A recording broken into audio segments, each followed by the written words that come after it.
First attempt में ही मैंने pro card जो है वो विन किया, और फर्स्ट अटेम्प्ट में ही ऐसा हुआ कि प्रो कार्ड विन करने के बाद कुछ बचता नहीं है आपके पास विन करने के लिए इंडिया में। लेकिन अगर कोई फीमेल आपको ये बोले कि मुझे बॉडी बिल्डिंग करनी है, तो फर्स्ट ऑफ ऑल तो आप उसे उसके कॉस्ट्यूम पे ही मना कर दोगे। चड्डी पहन के स्टेज पे खड़ी होती हो, शक्ल देखो छक्का लगती हो, किन्नर लगती हो, ट्रांसजेंडर हो गई हो। हर इंसान की लाइफ में कभी ना कभी उसका हार्ट ब्रेक होता है। हर इंसान की लाइफ में कुछ ना कुछ ऐसी चीजें होती हैं कि ऐसा होता है ना कि बस अब लाइफ यहीं तक थी, इससे आगे लाइफ ही नहीं है। तो वहां से मेरा माइंडसेट थोड़ा चेंज हुआ। अब मेरा जीने का तरीका जो है ना वो थोड़ा सा चेंज हुआ, बिकॉज ऑफ मैंने अपना सारा फोकस जो है वो जिम और अपने वर्कआउट और अपनी डाइट पे लगाया। तो बॉडी बिल्डिंग अगर आप कर रहे हैं तो सच में स्टेरॉइड जरूरी है, ठीक है। बट किसी प्रोफेशनल के अंडर में, किसी प्रोफेशनल की गाइडलाइन में ही आप लो उसे। अभी कुछ दिन पहले आया था 50 करोड़ का सप्लीमेंट फेक पकड़ा गया। तो ये चीजें हमारे यहाँ पे बहुत ज्यादा है।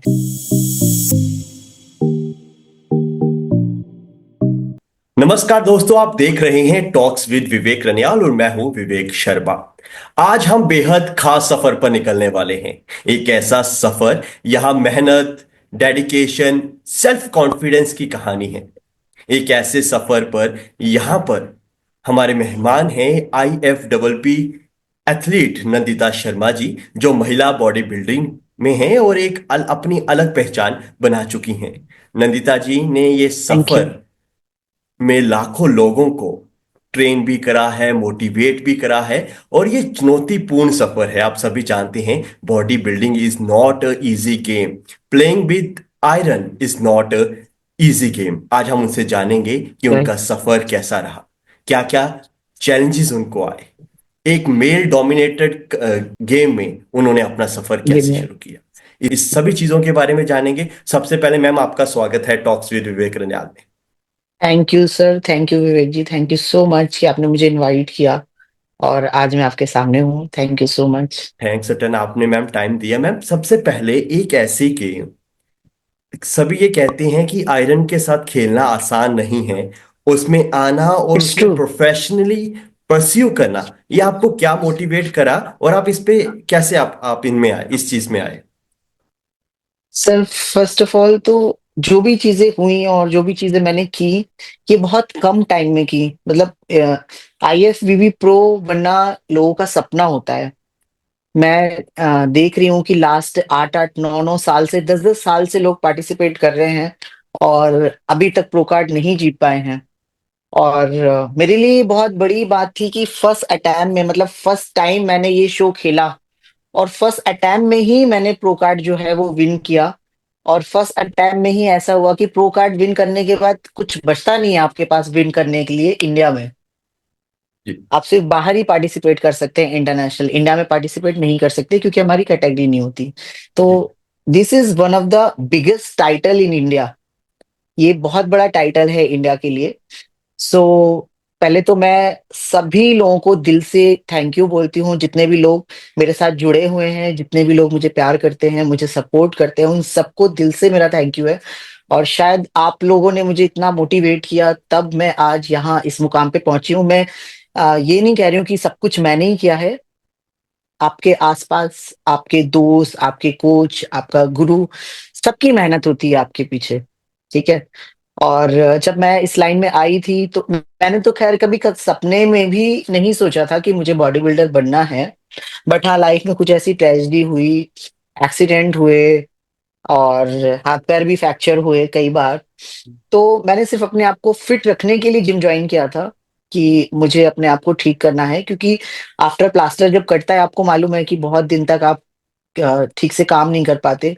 तो मेरे एक दोस्त ने सजेस्ट किया मुझे कि तू थोड़े दिन के लिए जिम ज्वाइन कर ले, तुझे अच्छा लगेगा। तो ऐसा हुआ, जिम तो ज्वाइन कर लिया, बट जिम में वही कि टाइम पास करने के लिए जाना और फिर आ जाना, गए नहीं गए एक ही बात है। बट फिर धीरे धीरे जिम करते करते मजा आने लगा। तो जब मजा आने लगा तो फिर धीरे धीरे आपके दोस्त यार सब छूटते गए, क्योंकि आपका ज्यादा से ज्यादा टाइम जो है वो जिम में स्पेंड होने लगा। तो अब दोस्तों का क्या है कि कॉल आई यार यहाँ चल दिए तो हम चल दिए। उसके बाद क्या हुआ कि कॉल आती थी तो यार जिम में हूँ, यार वर्कआउट कर रही हूँ, यार अभी डाइट खाने जाना है। तो धीरे धीरे आपके आसपास जितने भी नेगेटिव पीपल थे वो धीरे धीरे कटते चले गए। फिर मैंने अपने सर से बात की, कोच से, कि सर मुझे इस लाइन में कंपटीशन खेलना है। तब धीरे धीरे जब बात हुई, फिर हमने इस पे काम शुरू किया, और बहुत ही कम टाइम में, लाइक मैंने 27 फरवरी 2022 को अपनी प्रेप स्टार्ट की थी, और 19 जून 2022 को, यानी कि सिर्फ 4 मंथ में, मतलब 3.5 मंथ में प्रो कार्ड मेरे हाथ में था। वाह। 3.5 महीने की जो मेरी मेहनत थी, बट हाँ, वो 3.5 महीने मैंने रात दिन एक कर दिए। मेहनत में मैंने कोई कसर नहीं छोड़ी। और अभी भी पिछले महीने मैं इंडिया को रिप्रेजेंट करके आई हूँ कजाकिस्तान में। वहां पे मेरा शो था, मैं शो खेल के आई हूँ, तो अच्छा लगता है आज जहां भी हूँ। देखिए, body building, being a male बहुत इजी है, लेकिन एक औरत की बॉडी को मेल बॉडी में कन्वर्ट करना, यू नो आप समझ रहे होंगे, एक नेचर के साथ खेलना, कि ऊपर वाले ने तो आपको लड़की ही पैदा किया है, ठीक है। एग्जैक्ट। मेल में क्या होता है कि जो उनके ह्यूमन हार्मोन्स हैं वो पहले से मौजूद हैं, बट जी। फीमेल में क्या है कि आपको वो डालने पड़ते हैं। ठीक है, तो एक तरह से नेचर के साथ खेलने वाली बात है कि आपको पूरी बॉडी अपनी ट्रांसफॉर्म करनी पड़ती है एक तरह से। और मेल से ज्यादा मेहनत फीमेल्स बॉडी बिल्डर को करनी पड़ती है जिम में, बॉडी को ट्रांसफॉर्म करने के लिए। क्योंकि मेल तो जेनेटिकली जो है वो है, बट फीमेल को वैसा बनने के लिए 4 गुना ज्यादा मेहनत करनी पड़ती है। और हमारी सोसाइटी में शर्म की बात यह है कि मेल बॉडी बिल्डर ही फीमेल बॉडी बिल्डर्स का दुख नहीं समझते।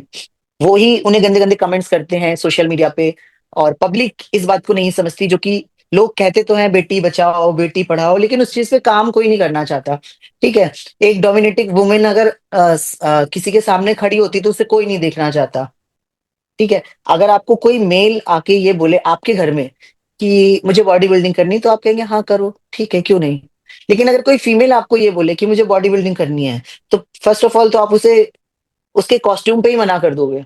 मुझे भी बहुत सारे ऐसे मैसेज आते हैं कि कॉस्ट्यूम नहीं है, चड्डी पहन के स्टेज पे खड़ी होती हो, शक्ल देखो छक्का लगती हो, किन्नर लगती हो, ट्रांसजेंडर हो गई हो। हाँ ठीक है, दैट्स ओके, मैं खुश हूं ना, मुझे अच्छा लग रहा है ना। मुझे दूसरों से क्या मतलब है, मुझे भाई तुम मेरे घर में खाना थोड़ी डाल रहे हो, तुम मुझे खाना थोड़ी खिला रहे हो, तुम मुझे पैसे थोड़ी दे रहे हो बॉडी बिल्डिंग के लिए। मैं अगर किसी कंट्री में जा रही हूँ, मैं कहीं भी जा रही हूँ शो खेलने, अपने पैसों से जा रही हूँ ना, तो तुम्हें क्या प्रॉब्लम है। आपने हाँ, इंडिया को रिप्रेजेंट कर रहे हैं डिफरेंट प्लेसेस पे। चैलेंजेस आते हैं जैसे आपने मेरे साथ शेयर करा। सोसाइटी हमारी अलग माइंडसेट की है। आप जब बॉडी बिल्डिंग लड़ते हो, जिस स्टेज पे जाते हो, उसका कॉस्ट्यूम, उसका कल्चर अलग है।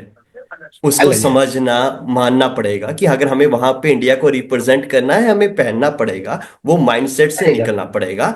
अगर हम कुछ चीज बिल्कुल। अलग कर रहे हैं, तो हमें अगर हार्मोन्स इंजेक्ट कर रहे हैं, अगर कुछ चीजें कर रहे हैं, वो बॉडी में चेंजेस लाएंगे, ये भी समझना जरूरी है। जैसे आपने सारी चीजें बताई। और आईएफबीबी बिल्कुल प्रो जरूरी कार्ड है। लेना, it's not a easy game. उसके लिए मेंटली और फिजिकली दोनों नॉट ए इजी चाहिए। गेम। मैम, नेक्स्ट मेरा ये क्वेश्चन है कि बिल्कुल। आपने अपने मसल को और माइंड को कैसे कनेक्ट करा कि आप एक्सरसाइज में उस चीज को बढ़ा पाए। और 4 मंथ में आपने जैसे बोला कि आपने दिन रात किया, उसमें माइंड और मसल का कनेक्शन बहुत इंपॉर्टेंट है। तो वो अचीव कैसे करा आपने, प्लीज ये बताइए। देखिए विवेक जी, पता है क्या, जब आपको कुछ करना होता है ना लाइफ में, तो आप सारी चीजें भूल जाते हो कि दुनिया में क्या चल रहा है। ठीक है, उस 4 महीने मुझे बाहर की लाइफ का नहीं पता कि बाहर की लाइफ में क्या चल रहा है। उस 4 महीने मुझे ये नहीं मालूम कि सोशल मीडिया पे क्या चल रहा है। उस 4 महीने मेरे घर में कितने शादी फंक्शंस हुए, और बहुत सारी ऐसी चीजें हुई, मुझे नहीं मालूम, मैं किसी में मैं नहीं गई। तो लोगों को ये लगता था कि यार ये एटीट्यूड वाली हो गई है, ठीक है हम बुला रहे हैं तो आ नहीं रही है। ऐसा नहीं है, उस टाइम मेरा गोल, मेरा फोकस बहुत अलग था। उस टाइम एक आपको माइंडसेट करना बहुत जरूरी होता है। ठीक है, चलो जिम, हर हर इंसान जो सोच लेता है कि हाँ मैं जिम जाऊंगा, जिम, देखिए फिट रहने के लिए जिम जाना एक अलग मैटर है। बट आपको अगर कोई गोल अचीव करना है, आपको बॉडी बिल्डिंग करनी है, वो हमें जिम में आप समझ लीजिए 8-8 घंटे हो जाते हैं, मतलब दोनों, सुबह 4 घंटे, शाम को 4 घंटे, फिर हमें डाइट भी मेंटेन करनी है, हमें रेस्ट भी, सोना भी है प्रॉपर। ठीक है, और मुझे ऐसा लगता है कि अगर आपको लाइफ में कुछ करना है ना, तो लोगों के ताने और लोगों की गालियां सुननी बहुत जरूरी है। क्योंकि जब लोग हमें हेट करते हैं, गंदा बोलते हैं, गालियां देते हैं, तो वो चीज कहीं ना कहीं हमारे माइंड में होती है। तो मेरा हमेशा से ये रहा है ना कि मैं किसी को लड़के गालियां दे के या मार पीट के जवाब नहीं देती हूँ। मेरे पापा हमेशा कहते थे कि अगर आपको किसी को जवाब देना है ना तो आप अपने काम से जवाब दो। ठीक। तो ऐसा नहीं कि मेरे जिम में सब लोग मुझे समझते थे, मेरे कोच के अलावा मेरे जिम में जो मेरे साथ वर्कआउट करते थे वो भी मुझे कहते थे पागल हो गई है, लौंडा जैसी लगती है, दाढ़ी मूंछें बनवा ले। वो भी ऐसा बोलते थे। बट मैंने अपने काम से उनको जवाब दिया। मैंने उस टाइम पे किसी को जवाब नहीं दिया। साइलेंट वे में जिम जाती थी, अपना वर्कआउट खत्म किया, जिम आ गई शाम को, फिर के अपना वर्कआउट खत्म किया। तो जो लोगों की गालियां है ना, लोगों के ताने मिलना आपको बहुत जरूरी है सक्सेस के लिए। क्योंकि जब तक लोग आपको नीचे नहीं दिखाएंगे, आपको गालियां नहीं देंगे, आपको ताने नहीं, आप उनको जवाब नहीं दे पाओगे। ठीक है। अगर मैं आपको बोलूं कि 3 साल पहले तक मैं एक ऐसी लड़की थी कि खाने में नमक तेज होता था तो मैं खुद ही, मुझे गंदा लगता था, मैं रो देती थी समटाइम्स कि यार खाने में नमक तेज हो गया, अब कोई खाएगा तो क्या कहेगा। मैं ऐसी लड़की थी। नाउ मैं ऐसी लड़की हूं कि जिसको खाना हो तो खाओ, नहीं तो दफा हो जाओ, बाहर से मंगा के खा लो। तो वो वाली सिचुएशन आ गई। मतलब लाइफ का ये फेस बहुत अलग है मेरा। 3 साल पहले का जो फेस था वो बहुत अलग था। तो मैम, मैं फिर से वही चीज कहूंगा कि आप जैसे जिम में गए, आपको इतना वेट उठाना है। बीइंग अ फीमेल, आपने जैसे कहा कि बॉडी में बहुत, स्ट्रक्चर में बहुत फर्क है, स्ट्रेंथ में बहुत फर्क आता है स्टार्टिंग में। तो बहुत वो, फर्क, बहुत फर्क है। और जब आप वो मेंटल लेवल पे आप 60 kg, 80 kg, 100 kg वहां तक पहुंचते हैं, तो हम माइंड को कैसे ट्रेन करते हैं कि अब मुझे इतना लिफ्ट करना है, मुझे अब इससे इस पोजीशन पे जाना है, मैंने नेक्स्ट लेवल पे जाना है। फर्स्ट ऑफ ऑल सर, एक ना होता है कि कोई आपके बैक में ना पुश करने वाला होना चाहिए कि अगर आपने बोल दिया नहीं होगा। अच्छा, मेरा शुरू से क्या है ना, मैंने कभी ना कहना नहीं सीखा कि नहीं होगा। हम्म। मेरा ये था कि उठाऊंगी, चाहे मैं एक रैप लगाऊं, लेकिन मैं उठाऊंगी। ठीक है ना।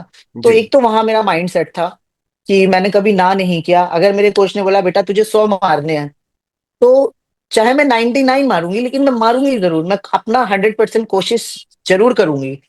मैंने, अगर आपको माइंड सेट करना है ना तो सबसे पहले आप ये चीज सीखो कि आपको ना नहीं बोलना है। अगर आपके कोच ने बोला बेटा तुझे 100 मारने हैं, तुझे 100 मारने हैं। तो मेरे जो कोच है मिस्टर इमरान खान सर, मैं बीइंग कोच, बीइंग अ बड़े भाई, मेरे फादर नहीं है तो बीइंग अ फादर मैं उनको एज अपने फादर जैसी रिस्पेक्ट देती हूँ। सो उनका बहुत बड़ा सपोर्ट रहा है मेरा माइंड सेट करने में और मुझे पुश करने में। क्योंकि जब मैं उनसे मिली थी और उस टाइम मैं मेंटली बहुत खराब थी, मेरी मेंटल हेल्थ बहुत खराब थी। और मैं उस सिचुएशन में थी कि या मैं सुसाइड कर लूं, मर जाऊं, मैं क्या करूं। मतलब जब मेरी आंख सुबह खुलती थी तो मुझे ऐसा लगता था आज मैं मर जाऊंगी, आज पक्का मैं फांसी लगा लूंगी। मतलब वो वाली मेंटल हेल्थ मेरी चल रही थी। मैं इतनी ज्यादा मेंटली परेशान थी उस टाइम पे। तो वहां पे उन्होंने मुझे बहुत सपोर्ट किया है। मैं अभी, वो मेरे साथ नहीं है, मैं उनके पीछे बोल रही हूँ। उन्होंने बहुत मेरा माइंड सेट किया कि तुझे कुछ करना है अपनी लाइफ में, तुझे कुछ करना है। और उस टाइम बस मैंने स्टार्ट किया और कभी ना नहीं बोली। और जहां उन्होंने जैसे बोला, मैंने कभी उनसे क्वेश्चन आंसर नहीं किया कि आप ये क्यों कर रहे हो या ये क्यों करवा रहे हो। आजकल हम, मेरा भी जिम है, और हमारे जिम में जब बच्चे आते हैं तो वो बस अपने आप को थोड़ा सा अच्छा दिखने के लिए कि मैडम कल मेरे यहाँ शादी है तो अगले महीने, तो बस मुझे यहाँ से पतला कर दो, वहां से पतला कर दो। वो मेंटेलिटी के साथ जो लोग जिम आते हैं वो कभी लाइफ में कुछ नहीं कर पाते। वो जो ये सोच के आते हैं ना कि बस मैं 10 दिन कर लूं या मैं एक महीना कर लूं, उसके बाद वहां पे आप लाइफ में कभी आगे जा ही नहीं सकते जब तक आपका माइंड सेट नहीं होगा कि मुझे कुछ अचीव करना है। एग्जैक्टली, कंसिस्टेंसी एंड डिसिप्लिन जो आप बात कर रहे हैं। बहुत डिसिप्लिन तो बहुत जरूरी। मतलब आप ये समझ लो कि आपकी फैमिली में 4 लोग बैठ के खाना खा रहे हैं साथ में, आपका फेवरेट फूड खा रहे हैं, और आप बगल में बैठ के सैलेड खा रहे हो या बॉयल चिकन फिश खा रहे हो। ठीक है ना। और मैं जिस फैमिली से बिलोंग करती हूँ, मेरे घर में अंडा चिकन फिश कोई नहीं खाता। तो जी। वो थोड़ा सा बहुत अजीब होता है, बहुत चैलेंजिंग होता है सबके बीच में खाना। मैंने भी जब खाना स्टार्ट किया था, पहले जब मैं नहीं खाती थी तो मैं खाती रहती थी और आंखों से आंसू बहते रहते थे, क्योंकि लाइफ में कभी खाया नहीं था, मुझे तो खाना भी नहीं आता था। बट मेरे कोच ने बोला कि नहीं, तुम्हें खाना पड़ेगा, खाना पड़ेगा। और कोच ने बोल दिया है कि इसके बिना बॉडी बिल्डिंग नहीं है। मैंने स्टार्ट किया, फिर मैंने खाया। बहुत, वो टाइम मेरे लिए बहुत चैलेंजिंग था कि मतलब मुझे ऐसा लगता था कि मैं ये क्यों खा रही हूँ। जी। जी। लेकिन धीरे धीरे वही है कि माइंड सेट हुआ, आदत पड़ी कि नहीं, मुझे अगर कुछ बड़ा करना है तो मुझे करना ही पड़ेगा। ये गेम का एक पार्ट है। और आपकी डाइट का एक पार्ट है, आपको लेना पड़ेगा। तो फिर मैंने भी अपना माइंड सेट किया कि नहीं, मुझे खाना ही पड़ेगा, क्योंकि मेरे कोच ने मुझे बोला कि तुम्हारा जो कर्म है वही तुम्हारी पूजा है। तो बस वो चीज माइंड में रख के मैंने अपना गेम स्टार्ट किया, और नाउ आज आप लोगों के सामने हूँ, और आप लोगों का प्यार मुझे ऐसे ही मिल रहा है। मैम एक चीज आपने, अगर आपको इस क्वेश्चन का आंसर देना होगा तो आप दीजिएगा, नहीं तो नहीं दीजिएगा। कि आपने कहा मैं डिप्रेशन में थी और मैं सुसाइड करने के लिए सोच रही थी। लाइफ में सबके साथ ट्रेजेडीज होती हैं। आपकी लाइफ होती में है क्या लाइफ में, हुआ? हाँ। आपकी लाइफ में ऐसा क्या हुआ और वहां से आप ओवरकम कैसे करें? आप जिम का आपको सपोर्ट रहा जैसे आपने बताया, बट मेंटली वहां से निकलना, क्योंकि सबकी टाइम लाइफ में कोई ना कोई स्ट्रगल होती है कि जब वो सोचते हैं मैं लाइफ खत्म कर लूं, बट उससे ट्रिगर वहां से एक छोटा सा डिसीजन लेना, वो आपने कैसे करा? वो टफ क्या था आपकी लाइफ में, ताकि ताकि यार यूथ हम जैसा वो समझ सके इस बारे में। विवेक, पता है क्या, मैंने तो सोचा ही नहीं था कि मुझे इस पॉइंट पे आके बॉडी बिल्डिंग करनी है। बस मैं करती गई और चीजें होती गई। और ट्रेजेडी ये थी कि पहले तो मेरा रिजॉर्ट हुआ करता था मनाली में, वहां एक मेरा मेजर एक्सीडेंट हुआ। और कई काफी टाइम तक मैं हॉस्पिटलाइज भी रही, डॉक्टर ने बोला ये कभी ढंग से चल भी नहीं पाएगी। ना वो आप लोगों के सामने हूँ आज मैं, जी जी। वेट उठाती हूँ, लेग्स मारती हूँ, स्क्वाट्स लगाती हूँ। सो हर इंसान की लाइफ में कभी ना कभी उसका हार्ट ब्रेक होता है, हर इंसान की लाइफ में कुछ ना कुछ ऐसी चीजें होती हैं कि ऐसा होता है ना कि बस अब लाइफ यहीं तक थी, इससे आगे लाइफ ही नहीं है। तो वहां से मेरा माइंडसेट थोड़ा चेंज हुआ। अब मेरा जीने का तरीका जो है ना वो थोड़ा सा चेंज हुआ, बिकॉज ऑफ मैंने अपना सारा फोकस जो है वो जिम और अपने वर्कआउट और अपनी डाइट पे लगाया। और मैं जिम जाती थी, इससे पहले भी जाती थी, बट मैं सिर्फ जिम करने जाती थी। बट जब ये चीजें लाइफ में हुई मेरे साथ, तब मैं जिम जाती थी कि मुझे घर में अकेले ना रहना पड़े, क्योंकि जब मैं घर में घुसती थी तो घर मुझे एकदम ऐसा लगता था मुझे काटने को दौड़ रहा है, तो मुझे घर से बाहर ही रहना है। तो वो मेरा सारा टाइम मैं अपने जिम में देने लगी। और जब ज्यादा से ज्यादा टाइम जिम में स्पेंड करने लगी तो मुझे जिम में मजा आने लगा। ठीक है, बॉडी बिल्डिंग करना मैंने कभी नहीं सोचा था, मेरा कोई सपना नहीं था कि मुझे बॉडी बिल्डर बनना है या मुझे इस लाइन में जाना है। बस ये कि मैं करती गई और चीजें जो है होती गई, और 100% मैंने दिया तो उसका रिजल्ट मुझे मिलता गया। बस ये था। तो पर बस जैसे यही था आपने कि कहा मतलब, कि जब आपको ऐसे सुसाइडल या ऐसे थॉट्स आए तो अकेले मत रहो। अकेले कैसे मत आप? रहो, निकलो। निकलो, घर से बाहर निकलो, घर में मत बैठो, क्योंकि आप जितना अकेले बैठोगे, अकेले रहोगे, उतना आपका जो माइंड है ना वो आपको बिल्कुल नेगेटिव चीजें जो है वो दिखाता रहेगा, और आप कुछ ना कुछ अपने माइंड में सोचते रहोगे। तो मेरा क्या है नाउ, अभी क्या है, मैं ट्रैवलर हूँ, मुझे ट्रैवल करना बहुत पसंद है। मुझे मुझे अगर 2 दिन की भी छुट्टी होती तो मुझे ऐसा लगता है यार मैं घर में क्यों बैठी हूँ, मैं कहीं घूम के आ जाती हूँ 2 दिन। तो मैं अपना 2 दिन भी वेस्ट नहीं करती हूँ। नाउ अभी क्या है कि मेरे लिए मेरा सेल्फ लव बहुत इंपॉर्टेंट हो गया है। वो वाला टाइम अलग था कि मैं अपनी लाइफ को खत्म करने के बारे में सोचती रहती थी रात दिन, बट नाउ अभी ये वाला टाइम है कि ऊपर वाले ने एक ही लाइफ मुझे दी है, और कुछ अच्छा करने के लिए ही दी है, और मैं अच्छा कर रही हूँ, अपनी मेहनत से कर रही हूँ। और जितना हो सकता है मैं खुश रहती हूँ, जितना हो सकता है मैं खुद से प्यार करती हूँ, कोई कसर नहीं छोड़ती सेल्फ लव के लिए। जितना हो सकता है मैं ट्रैवल करती हूँ। अभी क्या है कि मुझे ऐसा लगता है कि दुनिया में आग लग जाए, लेकिन मुझे मेरा सेल्फ लव बहुत इंपॉर्टेंट है। Great, great, great. अब आपको क्या लगता है वो सेल्फ फेज लव होना अच्छा था? चाहिए। अगर आप, वो वो नहीं फेज नहीं, ये अच्छा था? फेस अच्छा है। ग्रेट। वो फेज सबकी लाइफ में आता है नाउ, मतलब अगर आपका भी कभी ऐसा हार्ट ब्रेक हुआ हो, एक ऐसा फेस होता है लाइफ का कि वो एक फेस होता है जो एग्जैक्टली। सबकी लाइफ में आता है और आके चला जाता है। बट वहीं से आपका डिसाइड होता है कि नाउ आगे आपको क्या अचीव करना है, आगे आपके क्या गोल्स हैं। मैं आपको वही समझाने की कोशिश कर रही थी कि नाउ अभी मैं ऐसी हो गई हूँ। मैं दुबई में भी रहती हूँ, 2 साल हो गया मुझे दुबई में रहते, बट मैं एवरी मंथ इंडिया आती हूँ, जितने भी इंडिया में कॉम्पिटिशन्स होते हैं। और मोस्ट ऑफ जगह मैं जजिंग भी करती हूँ जहाँ मौका मिलता है, और बहुत अच्छा लगता है। नाउ अभी ऐसा है कि मतलब कि मुझे ऐसा लगता है कि सॉरी, मैं रात में सोती हूँ तो मुझे ऐसा लगता है कि आज मेरी जिंदगी की आखिरी रात है। मुझे नहीं मालूम सुबह मैं उठूंगी नहीं उठूंगी। और जब मैं सुबह सो के उठती हूँ तो मुझे ऐसा लगता है कि आज मेरी जिंदगी का आखिरी दिन है।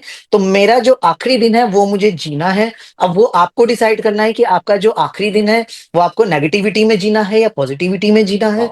मेरा जो हर दिन की मेरी जो सुबह होती है, मैं सुबह उठती हूँ, मैं अपने आप को शीशे में देखती हूँ कि भाई मेरा सेल्फ लव है, मैं बहुत अच्छी हूँ। उसके बाद मैं अपने आगे का रूटीन स्टार्ट करती हूँ, और मैं ये सोच के स्टार्ट करती हूँ कि आज मेरी जिंदगी का लास्ट डे है। देखिए, मैंने अभी तक अपने आगे, नाउ मैं 36 की हो गई हूँ, बहुत छोटे छोटे बच्चों को जाते हुए देखा है। लाइक 20 साल, 22 साल, 24 साल, मतलब उनकी कोई एज नहीं थी जाने की। तो मुझे ऐसा लगता है यार मैं तो 36 की हूँ। और भी पीपल से आपको मालूम है कि आजकल कुछ भी, मतलब जो हम सांस लेते हैं वो भी ओरिजिनल नहीं है, ना हवा, खाना, पानी। दिल्ली में तो खैर बहुत ज्यादा गंदगी हो रही है, आपको भी मालूम है। सो हमें नहीं पता कि जिससे हम आज मिल रहे हैं, कल हम उसकी आवाज सुन पाएंगे, नहीं सुन पाएंगे, कल हम उससे मिल पाएंगे, नहीं मिल पाएंगे। तो जो भी आप मॉर्निंग में उठते हो, आप ये सोच के उठो कि आज मेरी जिंदगी का लास्ट डे है। सबसे अच्छे से मिलो, सबसे अच्छे से बात करो, चाहे कोई आपसे अच्छे से बात करे या ना करे, बट आप अपना 100% दो। ठीक है ना? उसकी करनी है उसके साथ, आपकी आपके साथ। तो मेरा ये है। Great ma'am. अब एक चीज, आपकी ट्रेनिंग के बारे में मैं बात करूंगा। एक बॉडी बिल्डिंग की ट्रेनिंग और आप जब जिम में जा रहे हो, वो दोनों ट्रेनिंग बहुत फर्क है। तो आपकी ट्रेनिंग स्केड्यूल क्या है? आप सुबह कैसे ट्रेनिंग करते हैं 4 घंटे, या शाम के 4 घंटे कैसे ट्रेनिंग करते हैं? इस बारे में थोड़ा गाइड करें मैम। ठीक है। ट्रेनिंग का ऐसा है सर कि वो हमारा पहले तो एक गोल डिसाइड होता है कि आज से 4 महीने बाद या 3 महीने बाद हमारे ये कंपटीशन है और हमें इसकी प्रेप स्टार्ट करनी है। प्रेप हमारी जब स्टार्ट होती है तो जो भी हमारा शेड्यूल हमारे जो कोच है वो हमें देते हैं, लाइक हमारी डाइट, कि सुबह हमें उठने के बाद सबसे पहला काम क्या करना है, जिम में आने के बाद सबसे पहला काम क्या करना है। उस टाइम पे हमारा मॉर्निंग इवनिंग दोनों टाइम वर्कआउट चलता है ट्रेनिंग के टाइम पे। मॉर्निंग हमारा कार्डियो मस्ट होता है, और एक बॉडी पार्ट होता है कार्डियो के बाद। उसमें क्या होता है, हमारा 45 मिनट का कार्डियो, मतलब माइंडेटरी है, वो आपको करना ही करना है। उसके बाद हम्म। आपका single body part, and then evening में अगेन आपका 45 मिनट का कार्डियो और एक बॉडी पार्ट। मतलब दोनों टाइम आपका कार्डियो होता है और दोनों टाइम आपके बॉडी पार्ट होते हैं। तो यहाँ पे जो लोग सिर्फ मेंटेन करने के लिए जिम जाते हैं वो एक बार ही जिम जाते हैं, 30-40 मिनट का वर्कआउट करके आ जाते हैं, वो उसमें इतना थक जाते हैं। और हमारा तो बस, आप पूछिए मत हमारा क्या होता है, हमारा तो बस ये होता है। उसके बाद हमारी दिन की 6 मील होती है। ट्रेनिंग के टाइम पे हमारा शेड्यूल ऐसा होता है कि सुबह उठ के सीधे हमारा ये होता है जिम जाना है। जिम से आने के बाद ये होता है कि हमें पूरे दिन की 6 मील अपनी रेडी करनी है। जो भी मील्स हमारी लिखी हैं वो हमें प्रॉपर लेनी है। उसके बाद हमारा ये होता है कि जितनी भी हमारी एंजाइम्स हैं, मल्टीविटामिन्स हैं, वो सारी हमें इंटेक करनी होती हैं। उसके बाद प्रॉपर रेस्ट लेना होता है। कम से कम 1.5 से 2 घंटे का रेस्ट तो हमें आफ्टरनून में चाहिए ही होता है, तभी हम पूरा शाम को अपनी ट्रेनिंग पे फोकस कर पाते हैं। तो कुछ ऐसा रहता है, वो शेड्यूल हमारा बहुत टाइट रहता है। सपोज करिए अगर 3 महीने की ट्रेनिंग है तो हम उस 3 महीने में कहीं आते जाते नहीं है, सब कुछ अवॉइड करते हैं, हर चीज बाहर निकलना तक अवॉइड करते हैं। सिर्फ जिम से घर और घर से जिम, हमारा सिर्फ ये चलता है फोकस। ओके ओके सब मैम। कुछ खत्म हो जाता है। कौन सी वर्कआउट स्प्लिट जो है वो सबसे ज्यादा इफेक्टिव है बॉडी के लिए? लाइक देखिए, वर्कआउट तो यार बॉडी के लिए इंपॉर्टेंट है ही, बट ऐसा है कि हर इंसान की जो बॉडी स्ट्रक्चर है, जैसे सपोज करिए किसी को डायबिटीज है, किसी को शुगर है, किसी को किडनी प्रॉब्लम है, तो हर इंसान का वैसे जेनेटिक्स और बॉडी स्ट्रक्चर जो है ना वो अलग होते हैं। तो जो हम ट्रेनिंग शेड्यूल होता है हमारा हर इंसान का, मेरा अलग है क्योंकि मेरा बॉडी टाइप अलग है। आप अगर जिम जाएंगे आपका बॉडी टाइप अलग है। ठीक है? तो वो उसके हिसाब से ट्रेनिंग शेड्यूल बनता है। ठीक है? लाइक फीमेल है तो वो उनके हिसाब से बनेगा, मेल है तो वो उनके हिसाब से। मैं यहाँ पे कोई एक ट्रेनिंग या कोई एक वर्कआउट नहीं बताऊंगी आपको, क्योंकि अगर मैं आपको ये बोलूं कि बैक बहुत जरूरी है तो ऐसा नहीं है, लेग्स भी उतने ही जरूरी है। क्योंकि सबसे बड़ा हमारा मसल पार्ट जो है वो लेग्स है। ठीक है?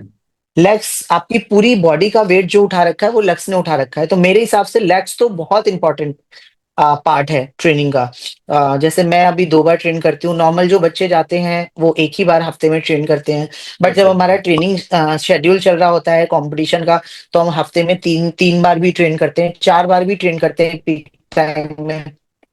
ठीक है ना? क्योंकि कंपटीशन से कुछ दिन पहले हमारी लेग्स का वर्कआउट बंद हो जाता है, क्योंकि मसल हार्ड हो जाती है, वो हमारे जो कट्स हैं वो नहीं दिखते। तो मेरे हिसाब से लेग्स वर्कआउट बहुत इंपॉर्टेंट है। बट हर इंसान का शेड्यूल अलग अलग है, तो हर इंसान अपना अलग अलग कर सकता है। मैम, क्या गर्ल्स को बॉडी बिल्डिंग में आना चाहिए? आपको क्या लगता है? बिल्कुल आना चाहिए, बिल्कुल आना चाहिए, क्यों नहीं आना चाहिए? बिल्कुल आना चाहिए, 100% आना चाहिए। और अगर आपके घर में फैमिली में अगर कोई लड़की है और वो ये कह रही है कि मुझे स्टेज पे जाना है या मुझे बॉडी बिल्डिंग करनी है, तो उसे डांटने की बजाय आप उसे सपोर्ट करिए। ठीक है। ये भी देखिए एक स्पोर्ट है, बस लोगों का माइंड सेट है बॉडी बिल्डिंग को लेके, कुछ लोगों ने बस अपना माइंड सेट किया हुआ है कि उसमें ये होता है, इसमें ये होता है, ऐसा कुछ नहीं है। आप एक स्पोर्ट्स की नजर से देखिए, ठीक है, क्योंकि मैं भी एक स्पोर्ट पर्सन हूँ। आप एक स्पोर्ट्स की नजर से बॉडी बिल्डिंग को भी देखिए, वो भी एक स्पोर्ट्स है, एक गेम है। ठीक है। जी। जैसे बाकी के गेम में लड़कियां जाना चाहती हैं, तो आप बॉडी बिल्डिंग में भी आ सकते हैं, ऐसा कोई प्रॉब्लम नहीं है। मैम मुझे तो ऐसा फिर लगता है मेरे घर में अगर मेरी बेटी होती तो मैं उसको भी बॉडी बिल्डर ही बनाती। वाह, वाह। मैम फिर से एक क्वेश्चन है कि इसको आपको आंसर नहीं देना तो आप प्लीज नहीं दीजिएगा। क्या बॉडी बिल्डिंग ठीक है। में कि हम जो कहते हैं स्टेरॉइड्स इंजेक्ट करना, क्या वो जरूरी है अगर आपको प्रो गेम्स खेलनी है? बिल्कुल, बिल्कुल जरूरी है। क्योंकि देखिए, एक एक होता है कि नॉर्मल आपने गली मोहल्ले का कंपटीशन खेला, ठीक है। एक होता है कि आपको इंडिया को कहीं किसी लेवल पे आपको रिप्रेजेंट करना है, लाइक अगर आप ओलंपिया में, अब मैं ऐसे ओलंपिया में चली जाऊं कि मैं ओलंपिया खेलने आई हूं, तो वो तो मुझे घुसने भी नहीं देंगे। खेलनी तो बहुत दूर की बात है। ठीक है ना। तो बॉडी बिल्डिंग अगर आप कर रहे हैं तो सच में स्टेरॉइड जरूरी है। ठीक है। बट किसी प्रोफेशनल के अंडर में, किसी प्रोफेशनल की गाइडलाइन में ही आप लो उसे। मैं ये नहीं कह रही कि जो बिगनर्स हैं, आजकल जिम में छोटे छोटे बच्चे, 16-17 साल के बच्चे आते हैं, वो कहते हैं आप हमारी साइकिल बना दो, हमारा सामान बता दो, मुझे बॉडी बिल्डिंग करनी है। और जिनको बॉडी बिल्डिंग नहीं भी करनी है, वो भी जिम 2 दिन होगा जिम आए हुए, कहेंगे मैडम कौन सा प्रोटीन लूं, कौन सा स्टेरॉइड चलाऊं, आप मुझे लिख के बता दो। तो ये उनके लिए नहीं बोल रही हूं मैं। अगर आप प्रोफेशनल वे में इस लाइन में जानना चाहते हो, तो स्टेरॉइड जरूरी है। और आप अपने जो आपके फिजिशियन हैं, जो डॉक्टर हैं, जो आपके ट्रेनर हैं, आप उनके अंडर में कि कितना क्या सामान आपकी बॉडी में जाएगा, और ओरिजिनल है या नहीं है, क्योंकि इंडिया में आपको मालूम है डुप्लीकेसी बहुत है। ठीक है। जी। क्योंकि मैं जब से दुबई शिफ्ट हुई हूँ, मुझे बहुत सारी ऐसी चीजें इस बारे में मुझे इतनी नॉलेज हुई कि इंडिया का सामान जो बनता है वो अलग बनता है, बाहर की कंट्रीज के लिए जो सामान बनता है वो अलग बनता है। मैं खुद इनकी फैक्ट्रीज में मैंने विजिट की और मैंने देखा। पहले मुझे लगता था कि नहीं ऐसा नहीं है, बट मैंने जब फैक्ट्री विजिट की उनकी, तब मैंने देखा कि हाँ वाकई में ऐसा है। और इंडिया में सामान बाद में आता है, उसकी कॉपी पहले आ जाती है। तो जो भी सामान आप लोग लो, आप ओरिजिनल लो, क्योंकि देखिए बॉडी हमारी है, ऑर्गन्स हमारे हैं, उसको मेंटेन रखना, उसका ख्याल रखना आपका काम है। ये है। मैम जब आप स्टेरॉइड्स लेते हो, क्या इसको बॉडी से डिटॉक्सिफाई करने का भी आगे पैटर्न्स हैं? हाँ बिल्कुल है सर, बिल्कुल है। अभी जस्ट मेरी पीसीटी खत्म हुई है, उसको हम बोलते हैं पीसीटी, मतलब कि पोस्ट साइकिल थेरेपी। ठीक है। वो भी करना जरूरी होता है जब आपका गेम खत्म हो चुका हो, और आपको आगे अभी कोई गेम नहीं करना है, आपने ऑफ सीजन कर दिया है। ऑफ सीजन करने के बाद एक आपको अपना फुल बॉडी टेस्ट कराना बहुत जरूरी है। और फुल बॉडी टेस्ट के बाद कुछ भी अप डाउन, बहुत माइनर से ऊपर नीचे कुछ भी होता है, तो पीसीटी भी होती है, और उनके लिए आपकी मेडिसिन चलती है जिससे सब कुछ ठीक रहे। ओके, तो मैम जब ये आप प्रोफेशनल बॉडी बिल्डिंग कर रहे हैं, आप डाइट्स भी ले रहे हैं, आप सप्लीमेंट्स भी ले रहे हैं, आप स्टेरॉइड्स भी ले रहे हैं, तो इसमें कितना खर्चा आ जाता है बिल्कुल। कंपटीशन का, आपकी ट्रेनिंग का, आपकी डाइट का, और जब आप कंपटीशन खेलने जा रहे हैं आपके फ्लाइट्स का, ये मत कितना पूछिए खर्चा आ सर। जाता है? जी। पहली चीज तो बॉडी बिल्डिंग वर्ल्ड का, पूरे वर्ल्ड का सबसे महंगा गेम है। लोग सोच सकते हैं लेकिन कर नहीं सकते। बहुत सारे ऐसे लोग हैं जिनका ड्रीम है बॉडी बिल्डिंग वाली बॉडी बनाना, लेकिन वो इतना पैसा नहीं खर्च कर सकते। हम लोगों का क्या है, हम लोगों को इतना पैशन हो गया ना कि हम इसके बिना रह नहीं सकते। ठीक है। और रही पैसे खर्च करने की बात, मेरा मंथली 1 लाख रुपए कहीं नहीं गया, सिर्फ ट्रेनिंग ट्रेनिंग का। ठीक है। जी। महीने में 35 से 40 हजार रुपए की हमारी डाइट होती है जब हम प्रेप पे होते हैं। अभी मेरा ऑफ सीजन है, तो अभी तो मैं हेल्दी फूड, घर का फूड खा रही हूँ। बट जब हम प्रेप पे होते हैं तो 35 से 40 हजार रुपए तो हमें सिर्फ अपनी डाइट के लिए चाहिए मंथली। वो तो आप साइड में रख दीजिए। और इंटरनेशनल छोड़िए, मैं सिर्फ इंडिया की बात बता रही हूँ। अगर आप सिर्फ दिल्ली से मुंबई तक जा रहे हैं कंपटीशन खेलने ना, तो आपका जी। 1 लाख रुपए आपको पूरा चाहिए। क्योंकि 4 से 5 दिन ओके। का आप होटल करेंगे। अब जैसे बड़े कंपटीशन है, 35 से 40 हजार रुपए उनकी फीस लगती है, वो भी हमें अपनी जेब से देनी है। ठीक है। वहां पे रहने का, खाने का, अपनी डाइट का, आने जाने की फ्लाइट टिकट, वो सब आपको, मतलब 1 लाख रुपए आपको चाहिए अगर आप दिल्ली से सिर्फ मुंबई तक जा रहे हैं। अगर आप ओके। इंटरनेशनल जा रहे हैं, पहले आपको वीजा की, अभी आप अगर मेरा सोशल मीडिया देखें है, मैंने लास्ट प्रेप की थी और मैंने कई जगह वीजा के लिए अप्लाई किया था, बट मेरा वीजा मुझे नहीं मिला। और उन्होंने मुझे रीजन दिया था कि आप सिंगल हो, आप वहां जाके सेटल ना हो जाओ। इस वजह से मेरा जो वीजा है वो रिजेक्शन हुआ था। इसके लिए भी हमारी गवर्नमेंट कुछ नहीं करती कि अगर एक स्पोर्ट्स पर्सन कहीं जा रहा है इंडिया को रिप्रेजेंट करने या कंपटीशन खेलने, तो उसको सिर्फ 2 दिन का ही वीजा दिलवा दो यार। इसके लिए काम करना बहुत जरूरी है हमारी गवर्नमेंट को। और जब मैंने अप्लाई किया था, मैंने इतने धक्के खाए वीजा के लिए। मतलब मैंने 7 से 8 लाख रुपए लगा दिए, लेकिन मुझे वीजा नहीं मिला। ठीक है, मेरी फ्लाइट टिकट वेस्ट गई, मेरा होटल वेस्ट गया।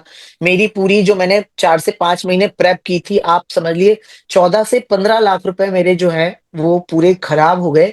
बट मुझे वीजा नहीं मिला और मैं कंपटीशन खेलने नहीं जा पाई। ये था। तो बॉडी बिल्डिंग बहुत बहुत ज्यादा महंगा गेम है हमारा। आप ये समझ लो कि एक लड़कियां होती हैं तो वो सोचती हैं कि हम मार्केट जाएंगे तो ज्वेलरी खरीदेंगे, सूट खरीदेंगे, साड़ी खरीदेंगे और मेकअप का सामान खरीदेंगे। बट एक जब बॉडी बिल्डर होता है, वो 1 रुपया भी कहीं फालतू खर्च नहीं करता। वो ये सोचता है कि यार इतने का तो मेरा ट्रेनिंग का सामान आ जाएगा, यार इतने में तो मैं अपनी डाइट ले लूंगा, यार इतने में तो मैं ट्रेनिंग के शूज ले लूंगा। तो हमारे जो बॉडी बिल्डर का माइंड सेट होता है ना, वो ये वाला माइंड सेट होता है। मैं आपने जैसे बात की, बच्चे कहते हैं मैम हमारा साइकिल्स बना दो, हमें प्रोटीन पाउडर बता दो।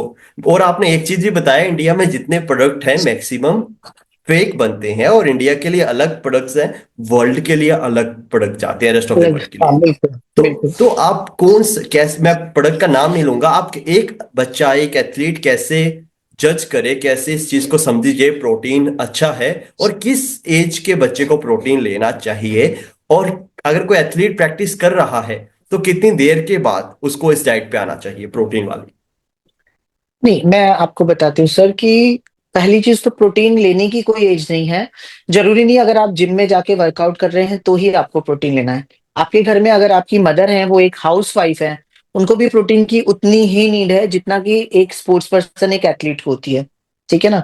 तो इसकी कोई एज लिमिट नहीं है कि आपको किस एज में लेना चाहिए और लेना चाहिए या नहीं लेना चाहिए। द सेकेंड थिंग इज की फेक सप्लीमेंट। इसके लिए आप ढूंढ ही नहीं सकते कि मार्केट में फेक सप्लीमेंट क्या है। क्योंकि बिल्कुल, मैं कितनी बार मेरे साथ भी ऐसा हुआ है और कितनी बार हमारे कोचेस को पता होता है कि ये फेक है, उसके बाद भी वो उन चीजों को बच्चों को देते हैं। मेरे साथ भी ऐसा हुआ है, मेरी तो आवाज ही चली गई थी। अब जाके थोड़ी रिकवर हुई है। मैं भी जब मैंने स्टार्ट किया था तो मुझे भी मैं भी किन्हीं किसी गलत कोच के अंडर में चली गई थी। तो वहां पहली चीज मैं लोगों को ये बोलूंगी कि अगर आपका कोच आपको कोई सामान लेने के लिए बोलता है तो उसकी आप पूरी जानकारी लीजिए कि वो क्या है, आपकी बॉडी में क्यों लगेगा, आपकी बॉडी में उसका रिएक्शन क्या है, क्योंकि हर किसी का बॉडी टाइप अलग होता है। आजकल क्या है, गली मोहल्ले में लोग थोड़ी सी अपनी बॉडी ट्रांसफॉर्म करते हैं जिम में जाके और अपना जिम खोल के बैठ जाते हैं। उन्होंने कोई सर्टिफिकेशन नहीं लिया हुआ है, उन्हें कोई स्टेरॉइड की नॉलेज नहीं है, उन्हें कोई गाइडेंस नहीं है, फिर भी वो बच्चों को सामान सजेस्ट करते हैं। तो ऐसे लोगों से थोड़ा सा आप बचो। ठीक है? अगर आपको आपका कोच कोई ऐसा सामान देता है जिसपे स्टिकर नहीं है, लाइक स्टिकर निकाल के देता है, सपोज मैं आपको दिखाती हूँ कि ये मेरी एक बोतल है और मैंने आपसे ये परचेज करी। कोच क्या करते हैं ना, इसका स्टिकर निकाल देते हैं, सिर्फ ऐसे बोतल आपको देंगे विदाउट स्टिकर। आप उस सामान को बिल्कुल भी एक्सेप्ट मत करो। ठीक है? वो ऐसा इसलिए करते हैं क्योंकि उस पर प्राइस लिस्ट होती है। अब अगर सामान 2,000 का आ रहा है, उन्होंने बच्चों को 5,000 में दिया हुआ है। ठीक है? लेकिन सपोज करिए इस सामान को आपकी बॉडी में इंजेक्ट करने के बाद कुछ भी मिस हैपनिंग होती है, आपको लेके लोग डॉक्टर के पास जाते हैं। आप डॉक्टर को क्या बताओगे कि आपने बॉडी में क्या इंजेक्ट किया? भाई डॉक्टर को तो बताना पड़ेगा ना कि आपको क्या हुआ है, आपने क्या लगाया जो आपको रिएक्ट हुआ, रिएक्शन हुआ। तो मेरे हिसाब से आप पैसे दे रहे हो, आपका पूरा राइट है ये जानने का कि आपका कोच आपको क्या सामान दे रहा है और वो किस लिए दे रहा है। ठीक है? ऐसा सामान आप बिल्कुल भी मत लो उनसे। अगर आप सामान ले रहे हो तो जेन्युइन लो, 100% लो। कुछ अच्छी कंपनियां हैं इंडिया में, आप उनका ही सामान यूज करो। मैं ये नहीं कर रही हूँ, मैं भी अपना खुद का प्रोडक्ट लॉन्च कर रही हूँ जनवरी में। और स्पेशली स्पेशली इन चीजों को ध्यान में रखते हुए ही लॉन्च कर रही हूँ, क्योंकि मैं भी रोज 200 से 250 मैसेज सप्लीमेंट को लेके रिसीव करती हूँ बच्चों के, कि कौन सा अच्छा है कौन सा खराब है। अगर आप एक बॉडी बिल्डर हो तो आपको बहुत सोच सोच के प्रोटीन के डब्बे खरीदने पड़ते हैं, क्योंकि मार्केट में 6,000, 7,000, 8,000। तो मैंने उन सब चीजों को माइंड में रख के ये प्रोडक्ट बनाया है जो कि बहुत ही जेन्युइन है, मैं खुद फैक्ट्री विजिट करके एक एक चीजें देख के उसके बाद मैंने ये प्रोडक्ट बनाया है। जेन्युइनिटी के साथ साथ उसका जो प्राइस है, अभी जब वो मार्केट में रिलीज होगा, बहुत सारे लोग हिटर्स हैं जो मुझे गालियां देंगे, बट मैं उसके लिए तैयार हूं, मैं रेडी हूं। ठीक है, गालियां वो क्यों देंगे कि आपने इतना सस्ता प्रोडक्ट लॉन्च कैसे कर दिया मार्केट में। ठीक है, जी क्योंकि लोगों का क्या है, चीज अगर 2500 की है, उन्होंने 5000 लिखा हुआ है।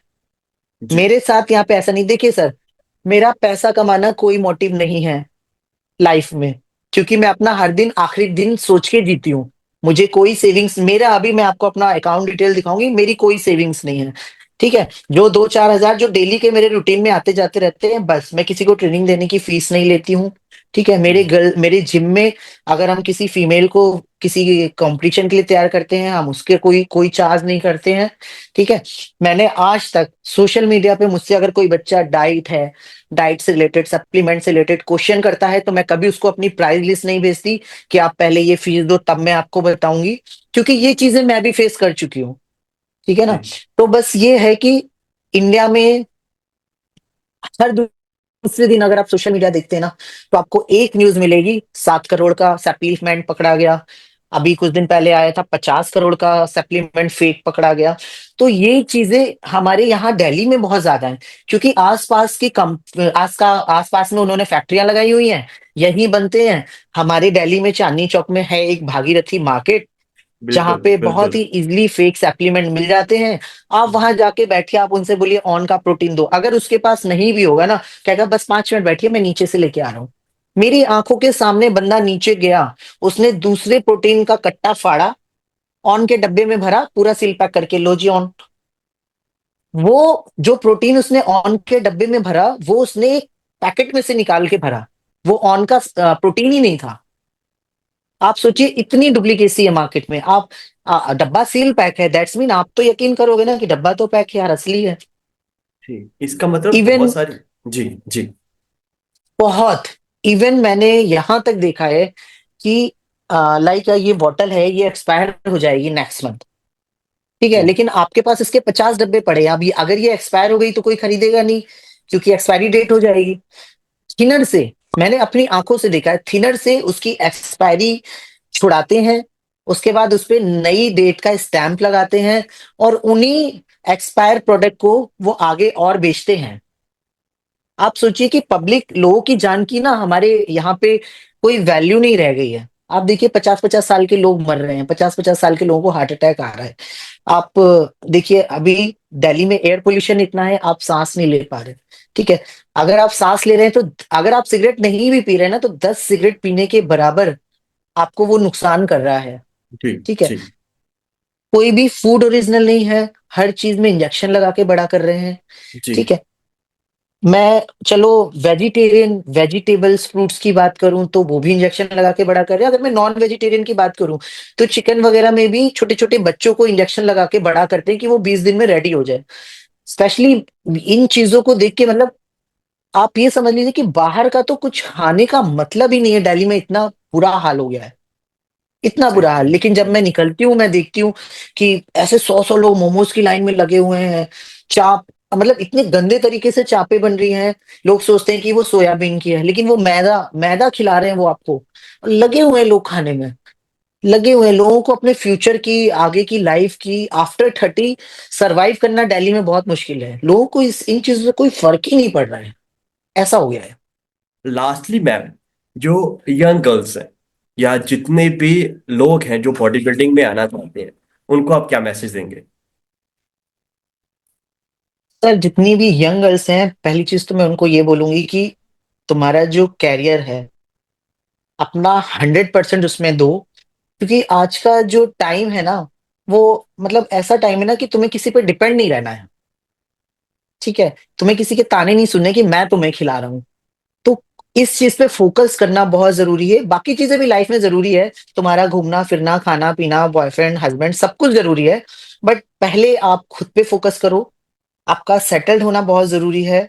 जितने भी पेरेंट्स हैं, मैं उनको भी ये मैसेज देना चाहती हूँ कि जैसे आप अपने बेटों से पूछते हैं कि तुझे लाइफ में आगे क्या करना है, वैसे आप अपनी बेटियों से भी पूछिए कि भाई तुझे लाइफ में आगे क्या करना है। उसकी शादी और दहेज के पैसे इकट्ठे करने की जगह उसके कैरियर पे वो पैसे लगाओ। एग्जैक्टली। अगर वो आगे कुछ करना चाहती है, आगे बिजनेस करना, क्योंकि वो जब अपने पैरों पे खड़ी हो जाएगी तो आपको दहेज और इन सब चीजों की जरूरत ही नहीं होगी, वो अपने आप कर लेगी। एग्जैक्टली। ठीक है ना? एग्जैक्टली। तो ये मैसेज था मेरा पेरेंट्स के लिए। आप इतने लाखों करोड़ों रुपए लगा के बच्चों की शादियां करते हो, रिश्तेदारों को खुश करने के लिए, रिश्तेदारों को खाना खिलाने के लिए, जो कि पीछे आपको ही गाली देके जाते हैं। तो उन पैसों को आप अपने बच्चों के फ्यूचर पे लगाओ। कुछ नहीं है तो अपनी बेटी के नाम से एक घर ही खरीद के दे दो, क्योंकि ससुराल में उसे ये ताने ना सुनने को मिले, ये तेरा घर नहीं है, वो तेरा घर नहीं है। क्योंकि शादी के बाद ऐसे ही होता है, लड़की मायके में भाई होता है तो वो कहेगा आप तेरा घर वहां है, ससुराल में है। ससुराल वाले कहेंगे ये तेरा घर नहीं है। तो भाई एक उसका खुद का घर होना बहुत जरूरी है। तो मेरा एग्जैक्टली। मानना ये है। और मेल्स को भी मैं ये कहूंगी कि जितने भी बिगनर बच्चे हैं, जिम में जाते हैं और रोज यूट्यूब खोल के और हमें दिखाते हैं कि मैडम आज ये वाला वर्कआउट करना है, तो बेटा वो 2 मिनट 1 मिनट का वीडियो शूट होता है। ठीक है, वो वर्कआउट नहीं होता है। आप लोग बिगनर हो, आप प्रॉपर पहले जो बिगनर्स के वर्कआउट होते हैं, प्रॉपर उसके रेंज ऑफ मोशन सीखो। ठीक है, नेक्स्ट लेवल जो है वो आगे का लेवल होता है। ठीक है, उसमें आपको इंजरी भी हो सकती है। अगर आप बिगनर हो, आपको नॉर्मल वर्कआउट नहीं आ रहा है और आप हाई लेवल वर्कआउट करो, तो उसमें आपको इंजरी भी हो सकती है। तो आपकी लाइफ है, उसके साथ खिलवाड़ मत करो। प्रॉपर तरीके से जो चीज जैसे है उसको वैसे ही चलने दो। बस एग्जैक्टली। सर यही ग्रेट, कहना ग्रेट। चाहती हूँ मैं। हाँ। बिल्कुल। नंदिता जी, आपने बहुत सारी चीजें बताई लाइफ में कैसे आगे बढ़ना है, डिप्रेशन, हाँ। सुसाइडल बिल्कुल। थॉट्स, इंडिया को रिप्रेजेंट करना, वर्ल्ड लेवल पे जाना, 4 मंथ हाँ। में सोसाइटी से दूर होके अपने आप को प्रूव करना, लोगों की बातें प्रूव सुनना करना। कि लोग आपको गालियां ये कह सुनना। रहे हैं, गालियां सुन रहे हैं, फैमिली के अगेंस्ट जाकर अपने आप को प्रूफ करके अपना नाम बनाना। मैं बहुत ही इंस्पिरेशनल स्टोरी है आपकी। मुझे लगता है बहुत सारे थैंक यू लोग सर, इससे थैंक बहुत यू। सारी चीजें सीखेंगे। पर्सनली मैंने बहुत सारी चीजें सीखी, मुझे बहुत मोटिवेशन मिली। I am ultra marathon runner, पर मुझे ऐसा थैंक यू लग रहा है सर। लेकिन आप हमसे बहुत ज्यादा कर रहे हैं मेल से आगे बढ़कर, क्योंकि बहुत सारी चीजें आप वो टॉर्चर, वो इंजेक्शन, हार्मोनल हार्मोन्स बहुत का इम्बैलेंस बहुत होना। सारे। और जो वो एक मेंटली टॉर्चर होता है ना, जब हम पीक पे होते हैं, जब हमारी साइकिल चलती है, उस टाइम हमारे जो हार्मोन्स हैं वो जैसे जैसे चेंज होते हैं। गुस्सा, मेन चीज तो वो गुस्सा कंट्रोल करना। बहुत सारी चीजें हमारे साथ उस टाइम पे चल रही होती है जब हम ट्रेनिंग पे होते हैं, ऑन साइकिल होते हैं, कि मेंटली भी फिजिकली भी घर वालों के ताने, टॉर्चर। और फिर ये भी देखना कि किसी को हम कुछ ऐसा ना बोलें कि उसको बुरा लग जाए। तो मतलब अपने आप को बिल्कुल शांत रखना उस टाइम पे, ये बहुत बड़ा चैलेंज होता है। एक बॉडी बिल्डर जब साइकिल पे होता है ना, तो वो बस ये सोचता है कि मैं किसी से बात नहीं करूंगा। क्योंकि किसी की बातें भी उस टाइम, आपको अपनी फैमिली मेंबर्स की बातें भी इतनी बुरी लगती है ना यार, कि ये क्यों बोल रहा है। वो बहुत हैंड्स ऑफ है सारे बॉडी बिल्डर्स को, कि उस टाइम पे हम अपनी फैमिली के साथ होते हैं और उन्हें मतलब कुछ ऐसे भी लोग हैं जिनकी फैमिली सपोर्ट करती है, कुछ ऐसे भी लोग हैं जिनकी फैमिली सपोर्ट नहीं करती है। बट इतना टॉर्चर सहने के बाद भी मेडल्स लाना बहुत बड़ी बात है सर। मैम, बहुत ही इंपॉर्टेंट बातें आपने हमारे साथ की। डाइट से लेकर, न्यूट्रिशन से लेकर, स्पोर्ट्स से लेकर, आपके चैलेंजेस के लेकर, मुझे लगता है कि ये सारी बातें सभी स्पोर्ट्समैन के लिए या विमेंस के लिए, सबके लिए बिल्कुल, इंस्पायर करेंगी। और सबके लिए बहुत बहुत जरूरी है। बहुत ज़रूरी है ब्रो। और बिल्कुल। मैं आपसे बहुत बहुत थैंकफुल हूँ कि आप जुड़े, ये थैंक यू सारी सर। चीज़ें थैंक यू बताई। So much. और मुझे थैंक्स आपके अटन, साथ जुड़ने का मौका मिला। Thanks a ton ma'am. और मजा आ गया, और मुझे लगता है इससे बहुत सारे बच्चे इंस्पायर होंगे, सही प्रोडक्ट को बिल्कुल। समझेंगे, सही बॉडी बिल्डिंग को समझेंगे, सही साइकिल को बिल्कुल। समझेंगे, और आपकी तरह देश का नाम रोशन करेंगे। थैंक्स अटन मैम, बिल्कुल थैंक्स सर। अटन।